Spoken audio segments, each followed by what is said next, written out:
अस्सलाम वालेकुम, कैसे हैं आप लोग।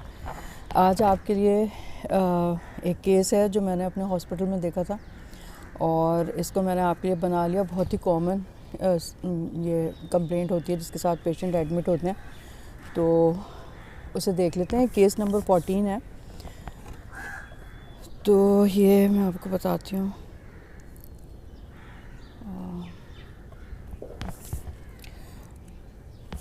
75-year-old man presented with vomiting of blood, fresh blood plus coffee ground 3 times since one day. He complained of dizziness and extreme weakness. He had history of gastroesophageal reflux disease since 1 year. He was hypertensive since 20 years and was taking its treatment. There was no history of diabetes, asthma or ischemic heart disease. On examination, well-oriented man with blood pressure of 100/70, pulse was 110 per minute, respiratory rate was 20 per minute, temperature was normal. On abdominal examination, there was tenderness in the epigastrium. Cardiovascular examination, there was postural hypertension and tachycardia. No abnormal heart sounds were present. Neurological examination was unremarkable. Investigations revealed hemoglobin 9.5 gram per deciliter, MCV of 90 femtoliters, hematocrit 28.1%, WBC 7.4, platelet was 2,18,000 and sodium was 139 milliequivalent per liter, potassium 3.8, chloride 104, bicarbonate 18, urea was 45 milligram per deciliter, creatinine was 1.2 milligram per deciliter, blue ribbon was 1.0 milligram per deciliter, SGPT, GGT, alkaline phosphatase, oral normal, hepatitis B surface antigen and HCV were negative, fecal occult blood test was positive. अब देखेंगे एक common सी complaint है जिसके साथ कितने patient आपके पास आते हैं। यानी इसमें है 75-year-old मैन है और उसको वॉमिटिंग हो रही है, ब्लड की, कॉफ़ी ग्राउंड भी है, फ्रेश भी है और 3 टाइम्स हुई है सिंस 1 डे और बहुत ज़्यादा है, उसको एक्सट्रीम वीकनेस हो रही है और GERD की अगर हिस्ट्री ली तो वो कह रहा है कि हाँ उसको होता है रिफ्लक्स, हाइपरटेंसिव है, उसकी ट्रीटमेंट ले रहा है। ठीक है, एग्जामिनेशन में जो है ना, जो इम्पॉर्टेंट फाइंडिंग होती है ऐसे पेशेंट में, आपको हीमोडायनेमिक कली स्टेबल मिल रहा है या अनस्टेबल। तो आपको अगर ब्लड प्रेशर सही भी मिल रहा है 100/70, तो आप पोस्टल हाइपरटेंशन अगर है तो सिग्निफिकेंट ब्लीड इंडिकेट करते हैं। अगर पोस्टल हाइपरटेंशन हो तो उसमें टैकीकार्डिया और ब्लड प्रेशर आपको कम मिलेगा। ठीक है, मोस्ट इम्पॉर्टेंट असेसमेंट होती है पेशेंट की जब ब्लीडिंग के साथ आए, और टेंडरनेस है उसको एपिगैस्ट्रियम में। बाकी उसका न्यूरोलॉजिकल एग्जामिनेशन अनरिमार्केबल है। कार्डियोवैस्कुलर सिस्टम में उसको पोस्टल हाइपरटेंशन और टैकीकार्डिया है। ठीक है, अब इसका हीमोग्लोबिन देखें कम है जो इंडिकेट कर रहा है शायद पहले से भी इसको ब्लीडिंग होती रही होगी। ठीक है, क्योंकि जब एक्यूट ब्लीडिंग का एपिसोड होता है उस वक्त हीमोग्लोबिन कम नहीं होता और हेमाटोक्रिट भी इसका कम है, प्लेटलेट, सोडियम वगैरह सब सही हैं इसके। यूरिया जो है 45 है, क्रिएटिनिन ठीक है। इसके मतलब ये फर्स्ट हम लेते हैं ना कि शायद एसोफेजियल वेराइसीज होंगे, तो इसके LFT सब नॉर्मल हैं और वायरल मार्कर्स भी नॉर्मल नेगेटिव हैं। फीकल ओकल ब्लड इसका पॉजिटिव है। ठीक है, तो मैनेजमेंट इस तरह से की कि पेशेंट को भाई एडमिट कर लें, IV लाइन मेंटेन कर दी थी और इसको रिंगोलैक्टेट से। फिर उसके बाद 1 pint pack cell was arrange after blood grouping and cross matching. Ruling injection यानी कि आपने कोई भी जो है प्रोटॉन पम्प इनहिबिटर वो स्टार्ट कर देना है। He was catheterized and NG tube was passed and antibiotic cover was given. अब डिफरेंशियल डायग्नोसिस आपकी जो है ना वो आपको पता होनी चाहिए। तो डिफरेंशियल क्या हो सकती है? हेमाटोमेसिस के साथ अगर पेशेंट आए या मलीना के साथ, पेप्टिक अल्सर मोस्ट इम्पॉर्टेंट है, फिर मेलोरी वीस्ट ईयर, फिर एसोफेजियल वेराइसीज, फिर एरोजिव डिजीज़ भी हो सकती है in oesophagus, stomach, duodenum, oesophageal erosions due to gastro oesophageal reflux disease. ठीक है, और number 5 stress related gastric ulcers हो सकते हैं। फिर नंबर 6 ज़ाहिर है हर चीज़ हो सकती है, तो न्यूप्लाज्म भी हो सकते हैं। 7 vascular ectasia, hereditary haemorrhagic telangiectasia, aorto enteric fistula and haemophilia, ये सारी चीज़ें हो सकती हैं। ठीक है, अब इस पेशेंट की हमने स्टेबलाइज करके इसकी जब एंडोस्कोपी कराई ना, तो एंडोस्कोपिक फाइंडिंग देखें इसको निकली थी, a large grade C distal ulcerative esophagitis with abnormal looking mucosa at 35 to 37 centimeter from incisors, Z line at 38 centimeter. ठीक है, तो स्टमक में इसको सीवियर पैन गैस्ट्रिक एराइदीमा था और डिफॉर्म्ड प्री पाइलोरिक एरिया था, और डियोडेनम में multiple varying size actively oozing ulcers with abnormal looking mucosa involving proximal distal part of the डियोडेनम।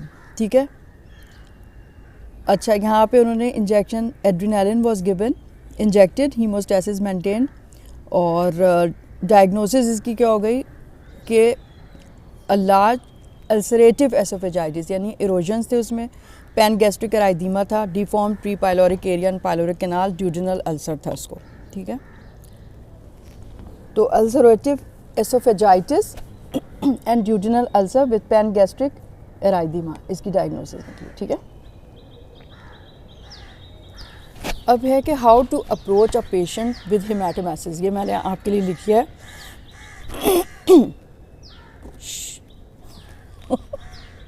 बिल्ली आ गई, क्या बात है भाई, जाओ उधर देखो, उधर 4 बिल्लियाँ हैं यहाँ, ये मैं अपने भाई के घर में आई हुई हूँ। रात को ना मैं यहीं पर आ गई थी, तो ये इधर उधर घूमती रहती हैं, इतनी प्यारी लगती हैं।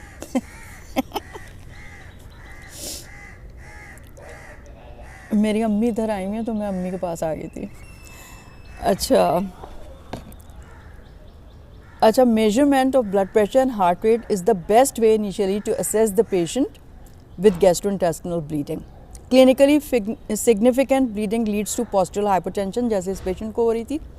In contrast, hemoglobin does not fall immediately with acute gastrointestinal bleeding due to proportionate reduction in the plasma and red cell volumes.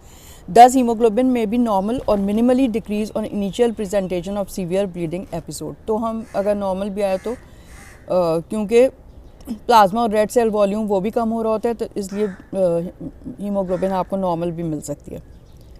Transfusion is recommended when hemoglobin drops below 7 gram per deciliter based on a large randomized trial showing this restrictive transfusion strategy decrease rebleeding and death in acute upper gastrointestinal bleed compared with transfusion threshold of 9 gram per deciliter. ठीक है. Patient with slow chronic gastrointestinal bleed may have very low hemoglobin values despite normal blood pressure and heart rate. With the development of iron deficiency, the MCV is also low. Red cell distribution width is increased. तो फिर आपको ना iron deficiency anaemia यानी कि microcytic anaemia पे develop हो जाता है. डिफ्रेंसिएशन, अब एक बड़ी चीज़ है कि differentiation of upper gastrointestinal bleed and lower gastrointestinal bleed आप कैसे करेंगे. हेमाटोमेसिस जो है वो इंडिकेट करता है कि अपर गैस्ट्रोइंटेस्टिनल ब्लीड का सोर्स है. ठीक है. Melena indicates blood has been present in the gastrointestinal tract for more than 14 hours and as long as 3 to 5 days. The more proximal bleeding site the more likely melena will occur, क्योंकि ब्लड जो है वो नीचे जाते जाते distal colon वगैरह में जाते जाते एसिड उसके ऊपर एक्ट कर देगा, तो उसका कलर चेंज हो जाएगा. Haematochezia presents a larger source of bleeding although an upper GI lesion may bleed so briskly that blood transits the bowel before melaena develops. अगर बहुत ज़्यादा मासिव ब्लीडिंग हो रही हो तो मतलब ये कि इतना टाइम ही नहीं होता, ट्रांजिट टाइम इतनी जल्दी होता है कि वो हेमाटोकीजिया होने लगता है बजाय इसके कि मेलिना हो. ठीक है. तो ज़रूरी नहीं है कि अगर हेमाटोकीजिया भी हो रहा है तो उसका सोर्स कोलन वगैरह ही होगा. हो सकता है कि वो स्टमक या एसोफेगस से ही हो रही हो. ठीक है. When hematochezia is the presenting symptom of upper gastrointestinal bleed, it is associated with hemodynamic instability and dropping hemoglobin. Hematochezia अगर upper gastrointestinal bleed की वजह से हो रहा है तो ज़ाहिर बात है कि वो इतनी तेज़ी से ब्लीडिंग हो रही है तो उसमें हीमोडायनेमिक इंस्टेबिलिटी मिलेगी आपको पेशेंट की. Bleeding lesion of the small bowel में प्रेजेंट एज मेलिना और हेमाटोकीजिया. तो अगर स्मॉल बाउल में है तो मेलिना और हेमाटोकीजिया आपको मिल सकता है. Other clues to upper gastrointestinal bleed include hyperactive bowel sounds and an elevated blood urea nitrogen due to volume depletion and blood protein absorbed in the small intestine. ठीक है. A non-bloody nasogastric aspirate may be present in 15% of the patients with upper gastrointestinal bleed who present with clinically serious hematochezia. अगर जैसे आपने डाली और कुछ भी नहीं, उसमें ब्लड नहीं आ रहा, तो हो भी सकता है 15% में. A bile stained appearance does not exclude upper gastrointestinal bleed because reports of bile in the aspirate are incorrect in 50% of the cases. ठीक है. अब evaluation and management of upper gastrointestinal bleed, इसमें इनिशियल रिस्क असेसमेंट है. ठीक है.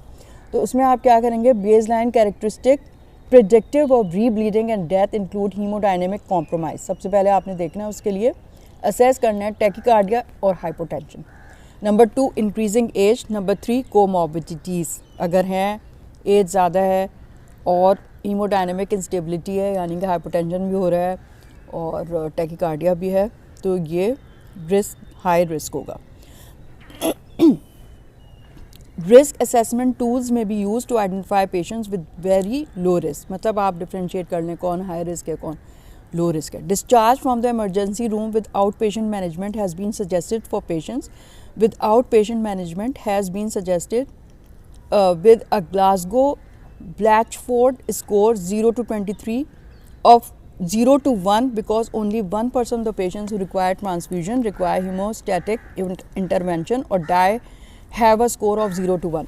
मतलब ये कि आप एक ग्लासगो ब्लैचफोर्ड स्कोर है, अगर वो हम निकाल लें, उसमें है ना हाई रिस्क और लो रिस्क को डिफ्रेंशिएट कर सकते हैं. तो जो लो रिस्क पेशेंट है उसमें एंडोस्कोपिक इंटरवेंशन जो भी थी वो आपने कर ली, फिर पेशेंट को डिस्चार्ज कर सकते हैं आप. ठीक है.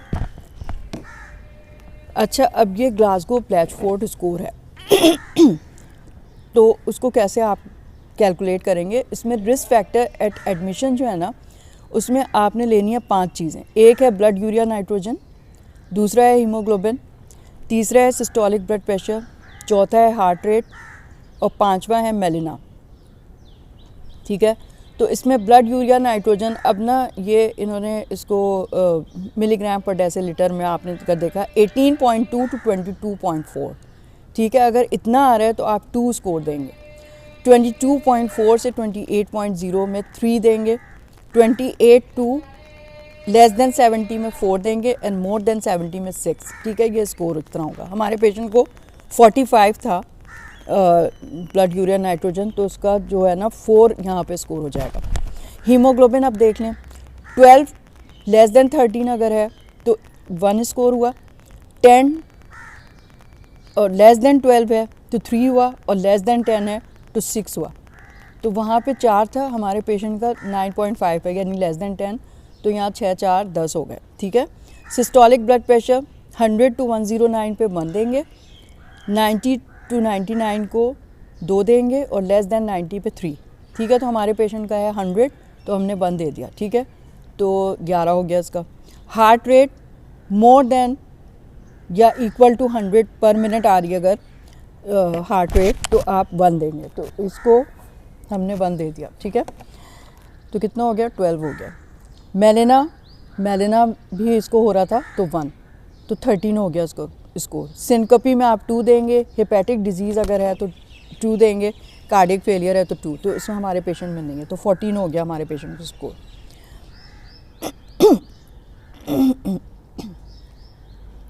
Pre endoscopic medications. Proton pump inhibitor infusions are considered at presentation. It decreases high risk ulcer stigmata, active bleeding and need for endoscopic therapy but does not improve clinical outcomes such as further bleeding, surgery or death. ठीक है. तो the pro-motility agent erythromycin 250 mg intravenously in 30 to 90 minutes before endoscopy is suggested to improve visualization at endoscopy, thereby reducing the need for repeat endoscopy and hospital stay. Cirrhotic patient presenting with upper gastrointestinal bleed, अगर आपको पहले से पता है कि वो cirrhosis है, should be given an antibiotic, ceftriaxone and IV vasoactive medication, for example octreotide upon presentation. अब अगर नहीं मालूम है तो आप ऑक्टियोटाइड उस वक्त नहीं देंगे, आप सिर्फ जो है प्रोटॉन पंप इनहिबिटर देंगे, पेशेंट को स्टेबलाइज करेंगे हीमोडायनेमिकली, फिर उसके बाद उसकी एंडोस्कोपी कराएंगे. एंडोस्कोपिंग में अगर आपको ये मिल रहा है एसोफेजियल वराइसिस, तो आप फिर इसका ऑक्ट्यूटाइड शुरू कराएंगे, ठीक है।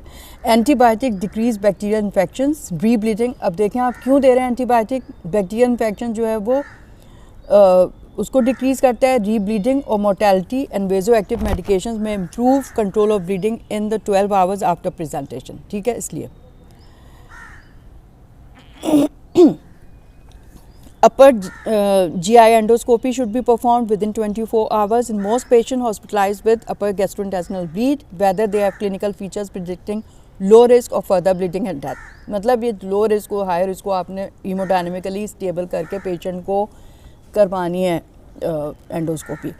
Early endoscopy in low risk patients, low risk patient कौन से हैं, जो हीमोडायनेमिकली स्टेबल हैं, विदाउट सीवियर कोमॉर्बिडिटीज़ हैं, उनको कोई कोमॉर्बिड कंडीशन नहीं है। Identifies low risk finding, low risk finding में आपको क्या मिलेगा, क्लीन बेस्ड अल्सर्स होंगे, इरोजन्स होंगे, या फिर non bleeding Mallory Weiss tear होगा, and allows discharge in more than 40% of the patients, thereby reducing hospital stay and cost. Patients with high risk endoscopic findings, for example, varices, ulcer with active bleeding or a visible vessel benefit from hemostatic therapy at endoscopy, जैसे इस patient को दिया ना, ठीक है। अब evaluation and management of lower gastrointestinal bleed. Patients with hematochezia and hemodynamic instability should have upper endoscopy to rule out upper GI source before evaluation of lower GI tract. So colonoscopy after an oral Levade solution is the procedure of choice in most patients admitted with lower gastrointestinal bleed, unless bleeding is too massive, in which case angiography is recommended. Computed tomography angiography is often suggested prior to angiography to document evidence and location of active bleeding, ठीक है। अगर massive gastrointestinal bleed हो रही है और पता ही नहीं चल रहा कि कहाँ से हो रही है, तो उसमें फिर CT angiography prior to angiography करनी चाहिए लोकेशन मालूम करने के लिए ब्लीड की। Sigmoidoscopy is used primarily in patients less than 40 years old with minor bleeding, ठीक है, उसमें फिर आप सिग्मोइडोस्कोपी कर लें। In patients with no source identified on colonoscopy imaging studies में बी एम्प्लॉयड, ठीक है। अगर नहीं पता चला आपको एंडोस्कोपी से, कोई सोर्स आइडेंटिफाई नहीं हुआ, तो इमेजिंग स्टडीज़ आपको करनी है। कौन सी, technetium 99 labelled red cell scan allows repeated imaging for up to 24 hours में identify the general location of the bleeding, ठीक है। तो फिर आप ये यानी कि technetium 99 labelled red cell scintigraphy कर लेते हैं। However, CT angiography is increasingly used instead because it is likely superior and more readily available. इसके बजाय आप CT angiography कर सकते हैं। In active lower gastrointestinal bleed, angiography can detect the site of bleeding, यानी extravasation हो जाएगी in patients with क्या था, extravasation of dye हो जाएगा, तो आपको नज़र आ जाएगा कि भाई कहाँ से ब्लीड कर रहा है, ठीक है। ये पूरा इसमें आया नहीं है। Evaluation and management of small intestinal or obscure gastrointestinal bleed, जिसमें आप स्मॉल इंटेस्टिनल है या फिर नज़र ही नहीं आया कि कहाँ से हो रही है। In patients with massive bleeding suspected to be from small intestine, current guidelines as the angiography is the initial test with CT angiography or technetium 99 labeled red cell scan prior to angiography if patient's clinical status permits. For others, repeat upper and lower endoscopy may be considered as the initial evaluation because second look procedure identifies a source in up to 25% of the upper endoscopies and colonoscopy. A push enteroscopy to inspect entire duodenum and proximal duodenum may be substituted for a repeat standard endoscopy. तो push एंटेरोस्कोपी करके भी मतलब ये कि identify किया जा सकता है। If second look procedures are negative, evaluation of entire small intestine is performed with video capsule endoscopy. If a video capsule endoscopy में कोई therapeutic procedure तो नहीं हो सकता है, तो if capsule endoscopy is positive, management is dictated by the finding. ठीक है. If capsule endoscopy is negative, clinically stable patients may be observed and treated with iron if iron deficiency is present, while those with ongoing bleeding, for example, need for transfusions, undergo further testing. A second capsule endoscopy may be considered because it is reported to identify a source in up to 50% of the cases. ठीक है. For obscure gastrointestinal bleed, technetium 99 labeled red cell scintigraphy, CT angiography and technetium pertechnate scintigraphy for Meckel's diverticulum ये कर सकते हैं. If all tests are unrevealing, intraoperative endoscopy is indicated in patients with severe recurrent or persistent bleeding requiring repeated transfusions. ठीक है. अच्छा, इसके सब मैंने जो है वो reference Harrison's principle of internal medicine 21st edition 2022 से लिया. तो मतलब कहने का ये तो कितने, ये तो कॉमन सी चीज़ है. हज़ारों पेशेंट आपके इस तरह से आ रहे होते हैं हेमेटोमेसिस और मलीना के साथ, तो उनको फिर आपने स्टेबलाइज करके एंडोस्कोपी करा के फिर आपने डायग्नोज कर लेना है कि भाई किस वजह से ब्लीडिंग हो रही है. ठीक है. क्योंकि आप जब डिफरेंशियल अपने जहन में रखेंगे तो हर चीज़ को फिर आप कंसिडर भी करेंगे और फिर एक एक करके आप उसको एक्सक्लूड करेंगे. ठीक है. तो प्लीज़ ज़रूर इसमें मुझे कमेंट कीजिएगा और मैं बड़ा इंतज़ार करती हूँ आपके कमेंट्स का. ठीक है. Thank you. फिर इंशाल्लाह किसी और टॉपिक के लेक्चर के साथ नेक्स्ट टाइम मैं आपके पास इसी तरह से लेके आऊँगी lecture. Thank you so much. Okay, खुदा हाफिज़.